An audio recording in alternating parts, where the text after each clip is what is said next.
This is Blade Cross EXE, and this is my first entry to Joshua Gundamu's Custom Gundam Contest.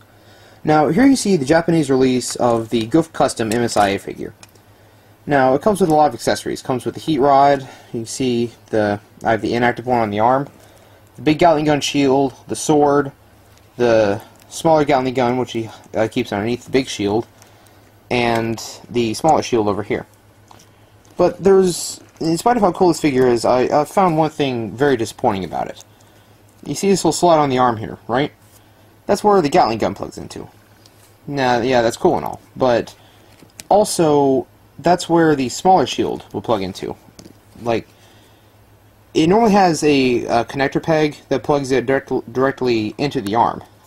So that means that you couldn't have both the smaller gun and the shield on there at the same time. And if you remember in the show, that's exactly what he did. You know, he runs out of ammo in the big gun and, you know, drops it off. Then he's left with the smaller gun and the shield. So I thought it was kind of disappointing. But when I bought some parts from Gundam R Us to build my Gym Cannon custom, I did find a piece that'll solve this problem. I bought a few Gundam version 1 feet, and in one of them was this.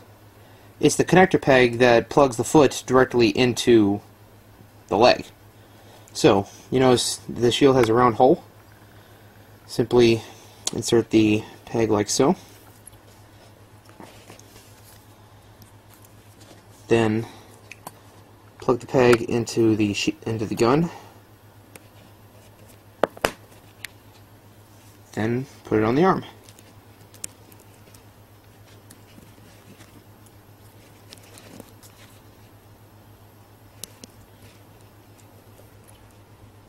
If I get it to stay, there it is.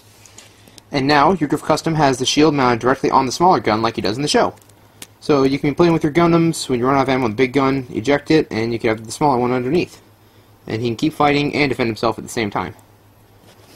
Because, I mean, that's what he did, you know. He drops off the big gun, he used the smaller one to destroy the last gun tank. You know, of course, Norse Packard ended up dying in the end, but he managed to last a little bit longer. Anyway, so this isn't a whole lot of customization on the figure, but it's a major improvement over the accessories. So if you have a spare piece like that laying around, then I would say, you know, go ahead and use it for this, because it just makes it work so much better than if you don't have the connector piece for the shield and the gun.